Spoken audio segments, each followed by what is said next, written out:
নমস্কার দর্শক বন্ধুরা, আপনাদের সকলকে স্বাগত জানাচ্ছি রেফ স্পোর্টস বাংলার এক নতুন উপস্থাপনাতে। আমি সোমনাথ এবং এই মুহূর্তে একটা বড় খবর সামনে আসছে। ইস্ট বেঙ্গলের যে টাইটেল রেসের স্বপ্ন, আপনারা জানেন যে গতকালের পাঞ্জাব ম্যাচ ড্র করার ফলে কিন্তু ইস্ট বেঙ্গলের যে লাস্ট দুটো ম্যাচ, মোহনবাগান ম্যাচ এবং তারপরে ইন্টারকাশি ম্যাচ, এই দুটো কিন্তু মাস্ট উইন ম্যাচ হয়ে গেছে ফর ইস্ট বেঙ্গল। এবং এই দুটো ম্যাচের আগে ইনফ্যাক্ট একটা খারাপ খবর কিন্তু এই মুহূর্তে ইস্ট বেঙ্গল শিবির থেকে আসছে, যে ইস্ট বেঙ্গলের মিডফিল্ডার এবং one of the captain Saul Crespo, তিনি কিন্তু এই বাকি মরশুমের জন্য চোটের কারণে ছিটকে গেছেন। এবং বাকি মরশুম বলতে আর মাত্র দুটো ম্যাচ, এবং সেই দুটো ম্যাচে কিন্তু সাউল ক্রেসপোকে পাচ্ছে না লাল হলুদ ব্রিগেড। এবং এটা কিন্তু অবশ্যই একটা বড় ধাক্কা। সাউল ক্রেসপোর মতো প্লেয়ার যারা মিডফিল্ডে কিন্তু দাপিয়ে খেলতে পারে, কখনো ডিফেন্সিভ কখনো অফেন্সিভ ট্রানজিশনসে, কিন্তু এরকম প্লেয়ার খুবই ভাইটাল একটা ইম্পর্টেন্ট ম্যাচের জন্য, এবং তাকে কিন্তু মিস করতে চলেছে ইস্ট বেঙ্গল। এবং গতকালের ম্যাচেও কিন্তু সাউল ক্রেসপোর অ্যাবসেন্সটা পুরো স্পষ্ট ছিল, এবং তিনি যদি থাকতেন হয়তো ম্যাচের রেজাল্টটা অন্য কিছু হলেও হতে পারত। কিন্তু পাশাপাশি যদি সাউল ক্রেসপোর ঘটনাটা বলি যে কি হয়েছে অ্যাকচুয়ালি, প্রথমে কিন্তু গতকালের যে ম্যাচ ডে স্কোয়াড ছিল সেখানে কিন্তু সাউল ক্রেসপোকে রাখা হয়েছিল, এবং পরিকল্পনাটা এরকম ছিল যে সাউল ক্রেসপো কিন্তু দ্বিতীয়ার্ধে ইস্ট বেঙ্গল ইউজ করতো ম্যাচের মধ্যে, বা সেকেন্ড হাফে ইউজ করতো ম্যাচের মধ্যে একটা পেস ইনজেক্ট করার জন্য, বা ম্যাচের মধ্যে একটা স্টেবিলিটি আনার জন্য। এবং যেরকম হয়ে থাকে ম্যাচের আগে টিম হোটেল থেকে কিন্তু প্লেয়াররা আসে স্টেডিয়ামে, সাউল ক্রিস্পো কিন্তু এসেছিলেন, বাট স্টেডিয়ামে আসার পরে কিন্তু তিনি কোচিং স্টাফকে জানান যে তার কিন্তু পায়ে একটা ইনজুরি আছে, এবং পা কিন্তু তিনি মানে খুব একটা কমফোর্টেবল ফিল করছেন না। তারপরে যখন অ্যাসেস করলো মেডিকেল টিম, তখন কিন্তু ক্লিয়ারলি দেখা গেল যে সেখানে কিন্তু একটা মাসেল টিয়ার হয়েছে সাউল ক্রেসপোর।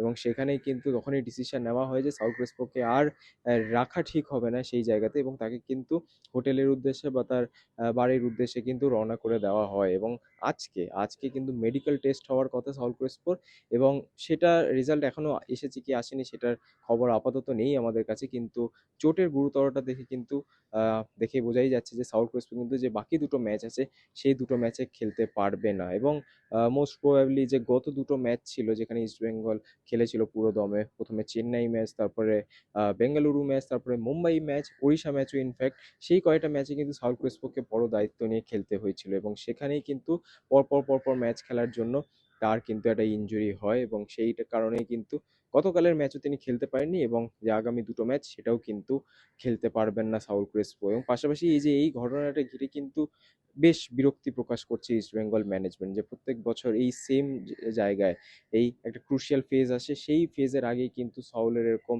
ইনজুরি হয়। অবশ্যই ওয়ার্কলোড ম্যানেজমেন্ট একটা ফ্যাক্টর, মিগেল না থাকা, রাশিদের মাঝখানে অ্যাঙ্কেল ইঞ্জুরি হওয়ার জন্য সাউলের উপরেই দায়িত্বটা পড়ে, মাঝ মাঠের পুরো দায়িত্বটা, এবং সেই ক্ষেত্রেই কিন্তু ম্যানেজমেন্টও বেশ বিরক্ত। এরকম একটা প্লেয়ারকে যদি ডার্বিতে পাওয়া যায় তাহলে অবশ্যই ইস্ট বেঙ্গল বেশ কমফোর্টেবলভাবে হয়তো স্টার্ট করতে পারতো খেলাটা, বাট সাউল ক্রেসপো যেহেতু নেই, পুরো মিডফিল্ডের দায়ভারটা কিন্তু পড়েছে রাশিদ এবং মিগেলের উপর, এবং এটাই কিন্তু ইস্ট বেঙ্গলের জন্য একটা খারাপ দিক আপনারা বলতে পারেন। এবং সাউথ ক্রিসপোর যে এই হিস্ট্রিটা, ইঞ্জুরি হিস্ট্রিটা, এটা কিন্তু নতুন নয়।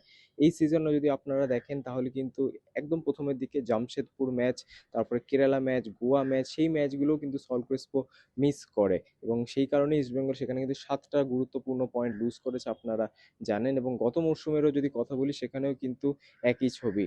আপনাদের মনে থাকবে যে গত মরশুমের এই ডিসেম্বর মাসটার কাছাকাছি ইস্টবেঙ্গল যখন পরপর দুটো ম্যাচ যেতে, চেন্নাইয়ের একটা অ্যাওয়ে ম্যাচ ইস্টবেঙ্গল 2-0 করে হারায় চেন্নাইকে, এবং তারপরে ইস্টবেঙ্গল কোথাও না কোথাও একটা কামব্যাক করার চেষ্টা করছিল। ইস্টবেঙ্গল কিন্তু একটা ভালো শেপে চলে এসেছিল, বাট তারপরে বেশ কিছু ম্যাচেস কিন্তু সাউথ ক্রেসপো মিস করে হ্যামস্ট্রিং ইঞ্জুরির জন্য, 3 থেকে 4টে ম্যাচ, এবং সেখানেই কিন্তু ইস্টবেঙ্গল আবারও পিছিয়ে যায়, এবং সেই 3 থেকে 4টে ম্যাচে কিন্তু ইস্টবেঙ্গল লাগাতার 3টে ম্যাচ হারে।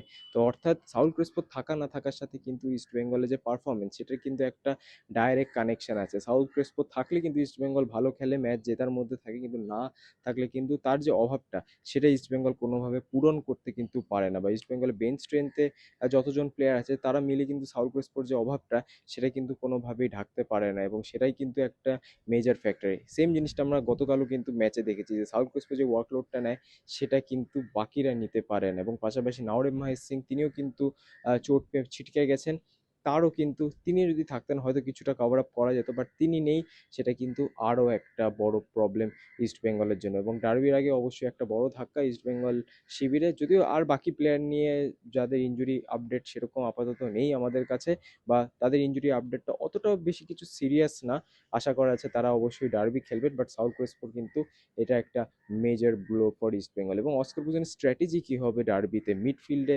অবশ্যই সৌভিক চক্রবর্তী থাকবেন না কাঠ সমস্যার কারণে, সেখানে রাশিদ এবং মিগেল তো থাকছেনই, তার পাশাপাশি তাদের পাশে কে খেলবে? আনওয়ারকে আমরা মাঝে মাঝে ডিফেন্সিভ মিডফিল্ডে দেখেছি, তাকে কি ইউজ করবে অস্কার ব্রুজেন সেই ডিফেন্সিভ মিডফিল্ডে, নাকি আমরা কিছু অন্য দেখতে পারি? জিকসন সিংকে আমরা দেখতে পারি, নাকি অন্য কোনো প্লেয়ারকে আমরা সেই মিডফিল্ড রোলে দেখতে পারি? সেটা তো অবশ্যই ডার্বিতে বোঝা যাবে। বাট স্টিল এই যে একটা আপডেট সেটা দিয়ে দিলাম আপনাদেরকে। অবশ্যই জানান আপনাদের প্রতিক্রিয়া কমেন্ট সেকশনে নিচে, এবং অবশ্যই আপনাদের সাথে দেখা হবে আজকের পোস্ট ম্যাচ লাইভ এবং প্রি ম্যাচ লাইভে, মোহনবাগান ভার্সেস ইন্টারকাশি।